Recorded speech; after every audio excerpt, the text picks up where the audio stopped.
تو ضابطہ ڈرامے کی نیکسٹ ایپیسوڈ میں کیا ہونے والا ہے؟ تو اس ڈرامے کی کہانی دن بدن دلچسپ ہوتی جا رہی ہے۔ نیکسٹ ایپیسوڈ میں آپ کو دکھایا جاتا ہے کس طرح بی جان واضح طور پر عرفہ سے کہہ دیتی ہے کہ تم ہر چیز کا الزام ایلا پر نہ ڈالا کرو، پہلے جا کر اپنے بیٹے شامی سے پوچھو کہ وہ خود ایلا سے شادی کرنا چاہتا تھا، میں نے صرف بچوں کی خواہشات کو مد نظر رکھتے ہوئے یہ رشتہ بنانے کی کوشش کی ہے۔ لیکن عرفہ بی جان کو کہتی ہے کہ مجھے یقین نہیں آتا کہ وہ سوچ بھی نہیں سکتی کہ میرا بیٹا ایلا کو پسند کرے گا، کیونکہ عرفہ ہر وقت ایلا اور شامی کے درمیان اس رشتے کو ختم کرنے کا بہانہ ڈھونڈتی رہتی ہے۔ تو عرفہ سیدھی شامی کے پاس جاتی ہے اور غصے سے کہتی ہے کہ سچ بتاؤ، کیا آپ ایلا کو شادی سے پہلے پسند کرتے تھے؟ یہ شادی بی جان کی مرضی سے نہیں بلکہ آپ کی پسند کو مد نظر رکھ کر کی گئی ہے۔ شامی اب اپنی ماں کا غصہ نہیں دیکھ پا رہا اور صاف انکار کر دیتا ہے کہ مجھ پر جھوٹا الزام لگایا گیا ہے، ایلا مجھے پسند کرتی تھی لیکن مجھے ایلا سے کوئی دلچسپی نہیں تھی۔ اچھا، عرفہ کو موقع ملتا ہے کہ عرفہ نے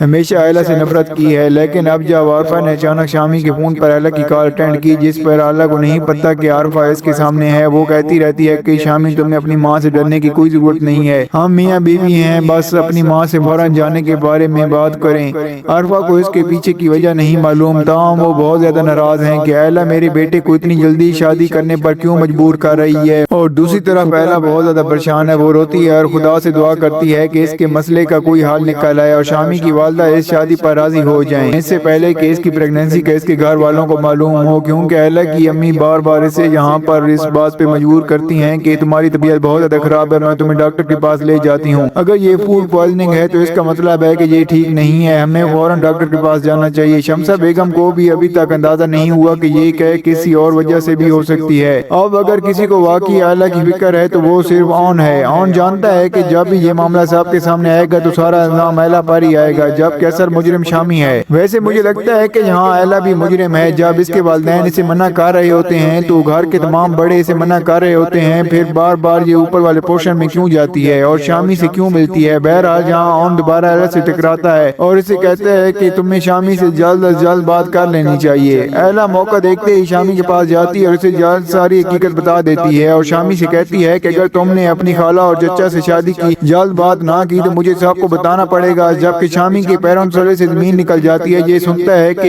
ایلا پریگننٹ ہے اور میرے بچے کی ماں بننے والی ہے، تو شامی صاحب کہہ دیتا ہے کہ تم ایسا کچھ نہیں کرو گی اور نہ ہی میں اس معاملے میں تمہارا ساتھ دے سکتا ہوں، جلد از جلد ڈاکٹر کے پاس جائیں اور جلد از جلد اس پریشانی سے نجات حاصل کریں۔ ایلا حیران ہو کر شامی کا چہرہ دیکھنے لگ جاتی ہے کہ وہ شخص جس نے اتنی محبت کی قسمیں کھائیں، وہ مشکل وقت میں میرا ساتھ دینے کی بجائے میری مشکل کو سمجھنے کی بجائے خود کو بچا رہا ہے۔ ایلا شامی کو سمجھانے کی کوشش کرتی ہے کہ جس کو تم مسئلہ کہہ رہے ہو وہ ہم دونوں کا بچہ ہے اور ہم نے کوئی گناہ نہیں کیا، لیکن شامی جانتا ہے کہ اگر یہ بات اس کی ماں تک پہنچ گئی تو عرفہ شامی کا کیا حال کرے۔ تب بھی شامی غصے میں ایلا سے کہتا ہے کہ شادی 3 سال بعد ہونی ہے اور میں ماں کو شادی کے لیے مجبور نہیں کر سکتا، میں اپنی ماں کو کوئی بات ایسی نہیں کہہ سکتا جس کی وجہ سے میری بےعزتی ہو، اسی لیے بہتر ہے کہ ماہر امراض چشم کے پاس جائیں اور جلد از جلد اس مسئلے سے چھٹکارا حاصل کریں۔ ایلا کے لیے یہ صورتحال بہت زیادہ سنگین ہوتی جا رہی ہے، وہ سمجھ نہیں پا رہی کہ اسے اب کیا کرنا چاہیے، کیونکہ اب شامی نے بھی بات پہ انکار کر دیا ہے کہ یہ بچہ میں قبول نہیں کروں گا۔ یہاں شمسہ بھی ایلا اور شامی کے رشتے سے خوش نہیں ہے اور وہ جب بھی بی جان کے پاس بیٹھتی ہیں تو وہ شکایت کرتی ہیں کہ تمہیں ایلا اور شامی کے رشتے میں شامل نہیں ہونا چاہیے تھا۔ اب بی جان جو کہ پہلے ہی عرفہ سے تنگ آ چکی ہیں، شمسہ کو بھی صاف صاف کہہ دیتی ہے کہ ٹھیک ہے، میں نے رشتہ